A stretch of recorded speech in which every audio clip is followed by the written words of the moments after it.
Financial Argument. Follow us on YouTube.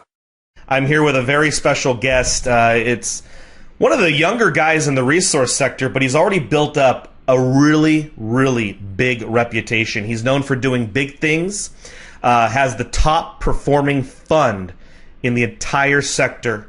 In fact, if you talk to anybody, whether it's legendary investors like Rick Rule or Doug Casey, or some of the big mining giants out there, like Keith Neumeyer, like Amir Adnani, those guys will tell you Marin Katusa is a one-of-a-kind guy. And he really has been the most disciplined stock picker. And that's not my words. That's actually Doug Casey himself saying Marin is the most disciplined stock picker in the world.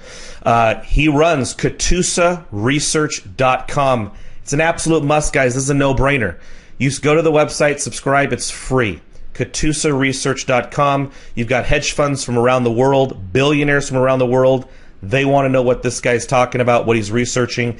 He's actually going to talk to us today about a new strategy he's using that he just disclosed to some of the partners in his funds last night. And here we are talking to him today. Marin, thank you so much for joining us. Always a pleasure, Dan, talking to you. Hey, Marin, really looking forward to this interview. We've had a major sea change, at least here in the near term for 2016. Is this a bear market trap or birth of a new bull market for the junior shares, specifically with the precious metals? Great question, and nobody really knows the answer, but I'll tell you what I believe and where I'm placing my money. First of all, the volatility that I've seen in this sector, the resources, or even the general markets, I've never seen before in 15 years. We've talked about this in the past, but Dan, people have to understand how fast and vicious the money is flowing around. It's not just the Fed from the U.S. or big hedge funds coming in or out or blowing up. You got to also consider what I call dragon economics, the Chinese effect. Not only does China have a lot of money, but their people have a lot of money, and they're looking to get it out of mainland China. Remember, China is a communist country, so they think differently than us, the governments. And for example, I'm just writing an article right now. A lot of people don't realize that in one day in April, more cotton was traded in one day in the Shanghai markets than the whole year previously. That's insane. It would be enough to put a pair of pants on every person on the planet in one day. There's not even enough cotton for that. In one day, enough soybean traded for 52 billion servings of soy. So every person on the planet would have 8 servings of soy in a day. We're talking about insane speculation that the Chinese money is fueling. You look at my hometown of Vancouver, crack houses, things that you would walk by and just shake your head on the street going, how could someone allow their house to look like that, are selling for $2-3 million on a 33-foot lot. We're talking like, 1,200 square foot houses, duplexes for $1.5 million because the Chinese money is flying in. So it's fleeing for safety. Remember, the Shanghai markets put new foreign taxes on the Chinese money, and the Chinese money is desperately fleeing. Go to Sydney, go to Toronto, go to London, go to Vancouver, and you'll see these effects. But it moves very quickly. And then you look at the shadow banking sector in China. So there's a lot of unknowns here. So to come back to your question, is this a trap, a bear trap, or the beginning of a bull market? I don't know the answer, but I'll tell you what the best way, the most logical, the most prudent, the most disciplined way is to look. You could have thrown darts in the resource sector and you would have doubled your money. Like if you look back to what we've said a year ago, 6 months ago, 2 years ago, you want to stick with the best in the business. So make sure you take your profits on what you would call your slippery speculations or things that have worked out. But management, like if a president's not owning a bunch of stock, you might want to get out of that stock now. And that's what I've done. I've now reduced my fund's positions in all but my 5 core positions. And I've sold a lot of great stocks with great management teams. But what I'm doing is I'm going long and strong on 5 core positions that I believe are going to go up 4, 5, 10 times from here, because the variables, what make a great company, are all in place. And it's just a matter of time before it goes. And, you talked about Amir and what we've done with BRI. I wrote another 7-digit check on it just a few months ago, and it's one of the top performing gold stocks in the resource sector. Why? It's not because I'm talking about it. It's not because you're talking about it. It's because it's the real deal. And when you compare it to any one of the other gold banks or, the big plays, it's not only the most undervalued, but it has the most upside. And there's a reason why Amir and his management team are buying in every financing and buying hands over fist, and they still own 10%. So when you look at a lot of people don't even know what this metric is. And I remember my background's math, and I've got a whole team of geologists and engineers that work for me. But a lot of people think, I'm going to buy gold because the Fed is going to print dollars and they're going to go down. Okay, that is true. But what a lot of people, Dan, don't think about is, what about the dilution these gold companies give me?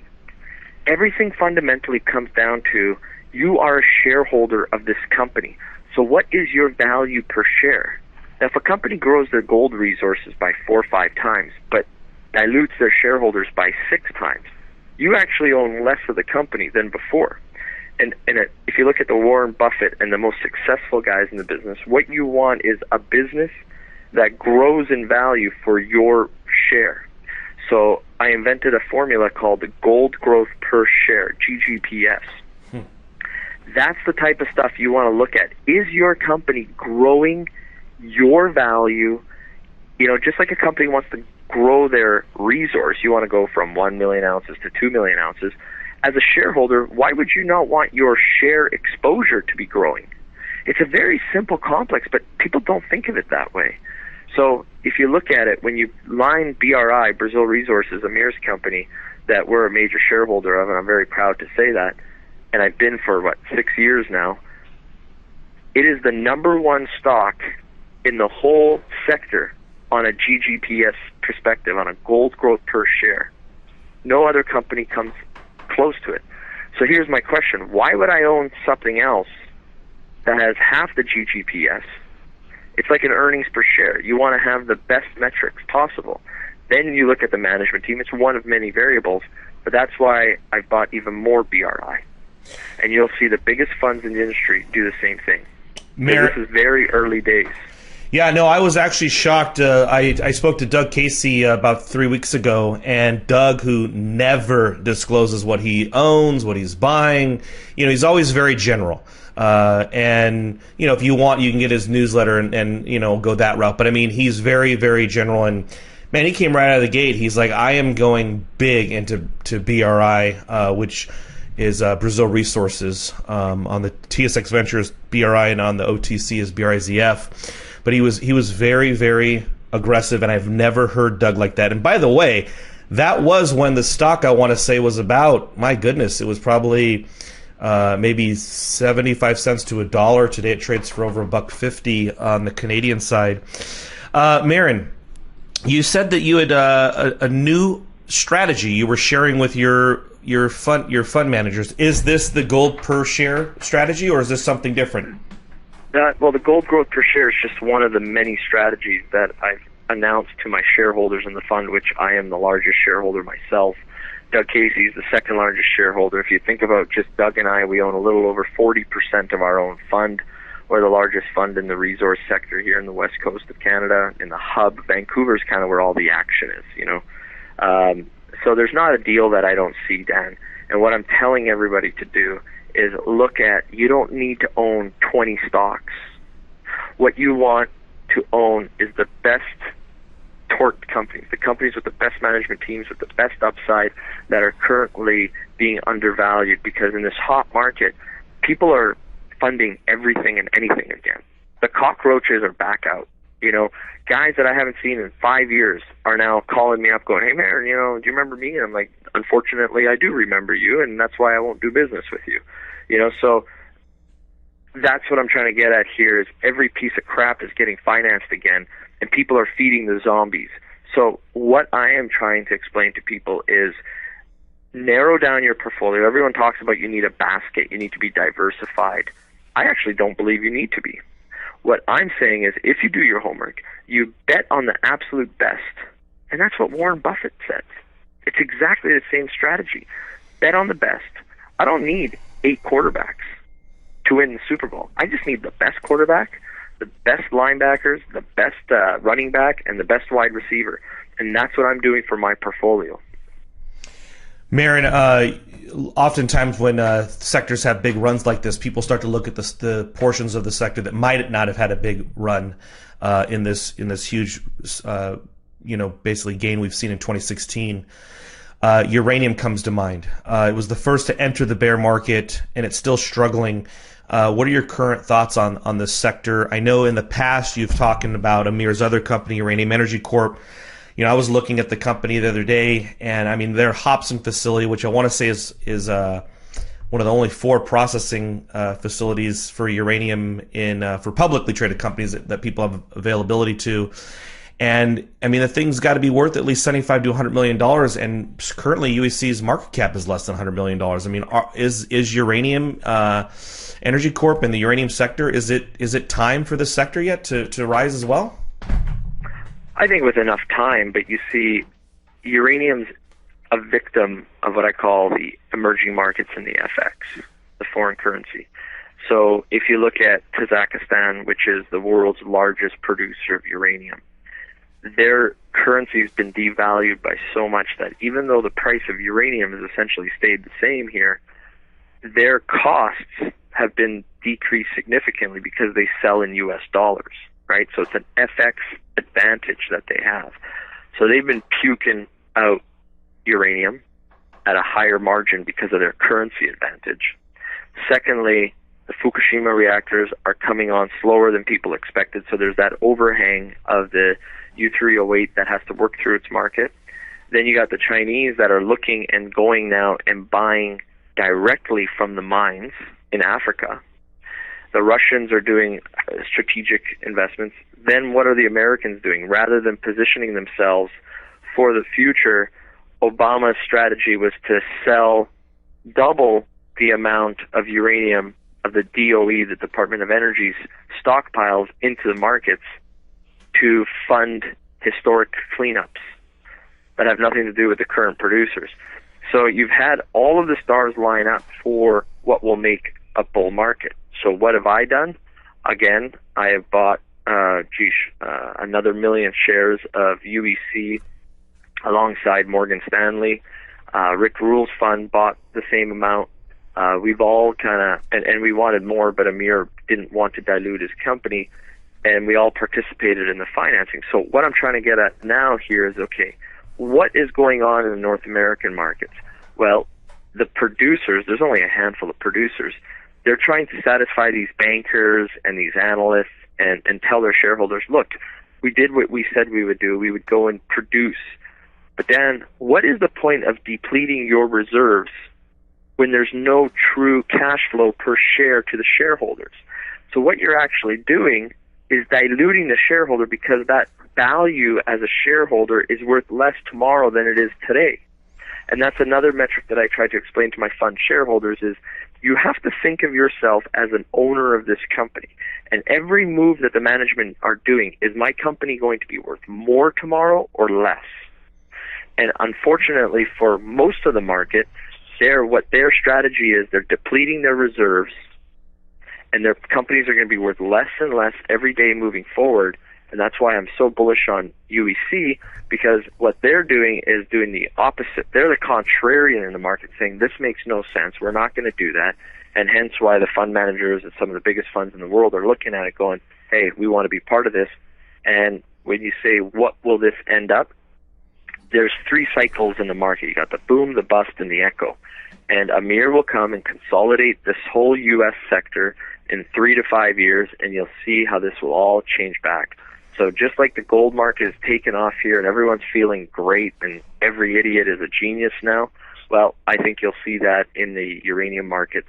Probably not this year, and that's irrelevant to me, Dan. Like, you know, I go long and strong, and I can hold a position for 6, 10, 12 years.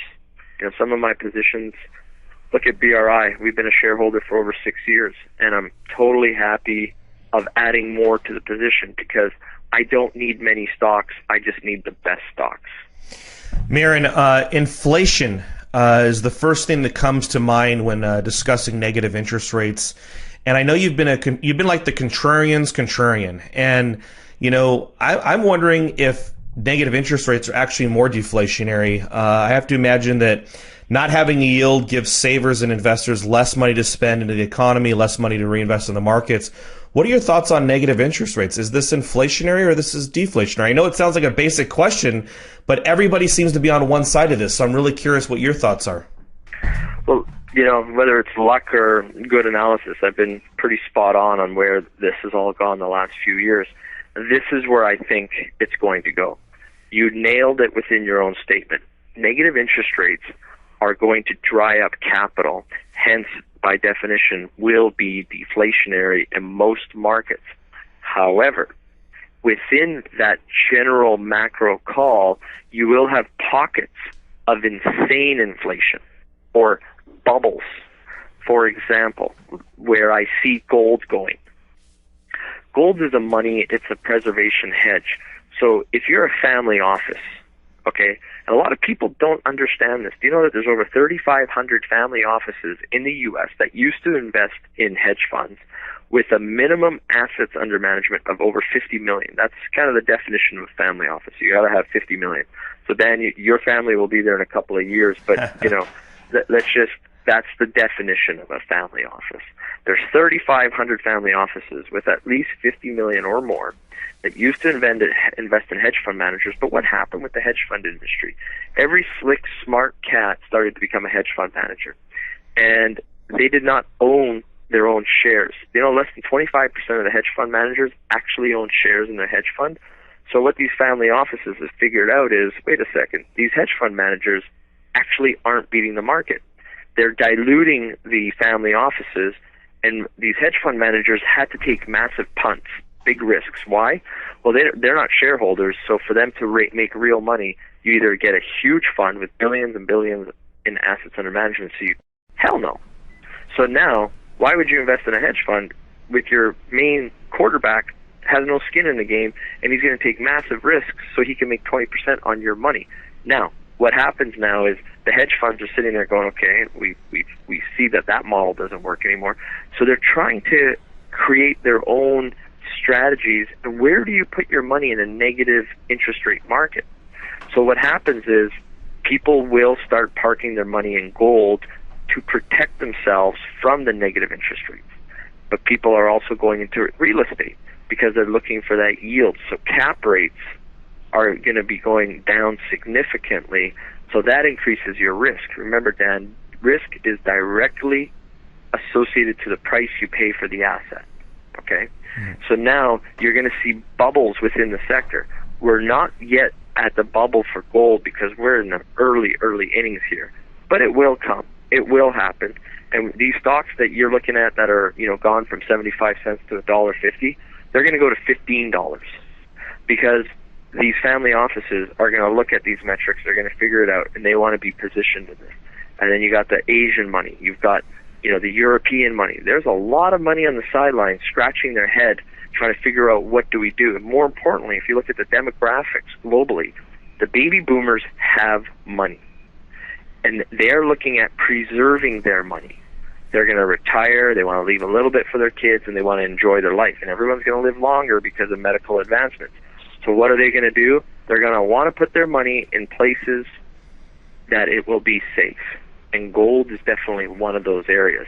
And right now, gold takes such a small piece of that money looking for safety. If it just doubles think about this, for the amount of money that has entered the gold market today, if that percentage of global allocation, which is like right now 0.15%, if it just went to 0.3% of that baby boomers' money, the price of gold doesn't double. It's exponential. You're going to see $4,000 or $5,000 gold. And we're talking about 0.3%. Like, that's way, that's less than people's allocation in just one company, like Exxon or Apple. So this is the early days. So I think it's going to be very deflationary, but because of that, there's going to be certain sectors that are going to be massive bubbles. That's incredible, and I'm sure you're watching, or at least amused by the reports of Stanley Druckenmiller, all the significant buyer of gold. Let's see, Ray Dalio, significant buyer of gold, and then Carl Icahn. He's now more short than he's ever been, Marin. And they're in the same situation. They're looking at it going, where do we put our money? Those are the type of people you want to listen to, and it's interesting, though. I also tell people not to underestimate human ingenuity. Remember, I talked about the innovations in the oil patch. So, be prudent and be smart, and don't jump on every trade. The worst thing in the world, I'm going to give you, a couple of tips here. Whenever you're feeling like, oh my God, I got to get into the story, relax, chill out. There's always a time. And just do your homework and look at the patterns. I always try to emphasize people. Mm-hmm. Are they growing your value per share? If this company has been diluting your value for the last 2 years, what pattern is going to change? Do they have a plush office in Vancouver? Now I got the advantage of I can go to their office and see, are they spending money on a fancy office, or are they doing all the right things that I want to see? So those are the type of questions you got to ask yourself. Or follow people that are doing the right type of work. Marin, you've been very generous with your time. Just last final question. I just want to put you, the master, in the little guy's shoes right now in this sector. And you've already been very generous with the advice that people can take right now and implement in their own lives.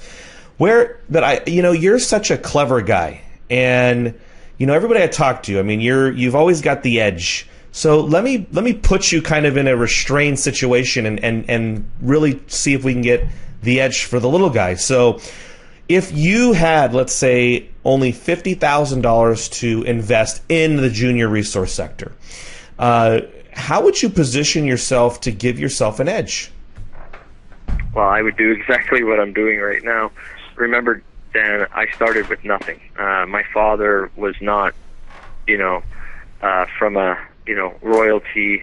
He was an immigrant to Canada. We're a hardworking blue-collar family. We do the right things, and I started with very small assets. And what you do is do your research, do your homework, and don't try to think you're going to get rich overnight. That's the biggest mistake. So if you have 50 grand to invest, you're probably not accredited, which means you can't get into private placements. That is a problem, I think, with the markets, and I think it's insane that in the public markets, the exchange won't allow, let's say, a teacher who's probably more sophisticated than most of the rich people or stockbrokers in the industry, but they won't allow someone who's not accredited to participate in a private placement, but they'll allow, the peer-to-peer lending or crowdfunding, which I think is an absolute insane process. So right now, another strategy I'm staying away from is very early stage grassroots exploration, either privately or in the public markets. Why? Because the most torque, the most leverage are going to be in what I call like the Ross Beatty model, where he became a billionaire by buying assets that have had hundreds of millions of dollars of work from previous companies. He picks them up for a dime on the dollar. The markets move forward, and guess what? Those assets are now in the money again. So that's what I'm doing in these companies. And you look at, what Amir's done with his BRI. There's over $100 million worth of drilling and geological work that's gone into the ground on those projects, and he's picked them up for a dime on the dollar. That is smart business. They say buy low, sell high. Well, that's true, but it's very hard to do. And why would I pay $40-50 million for a geologist with a dream, some crayons, and an idea, and fund his idea when you look at it? I know a lot of smart geologists, and I've got a Canadian Hall of Famer works for me in my office, but a lot of geologists are not Hall of Famers. So be very careful of what you're funding. Where are your dollars going? Ask those questions. So for myself, in today's market, I would want to position myself with the best geologists, combined with the best businessmen, combined with the right financial structure. Are they growing my value per share every day, or are they diluting me? And sadly, Dan, 90% of the companies, if you just look at it from that standpoint, you won't have to spend much time on them any further. Marin Katusa of Katusa Research. Really, truly a wealth of knowledge. So many reports already there waiting for you. But subscribe at katusaresearch.com. And really, everybody, this is one of those interviews that, in a week or two, you should probably pick it up and listen to it again, because Marin has made himself and essentially the people who follow him a fortune. You guys have a great day. Thank you again, Marin. I appreciate your time. Always a pleasure, Dan. Take care.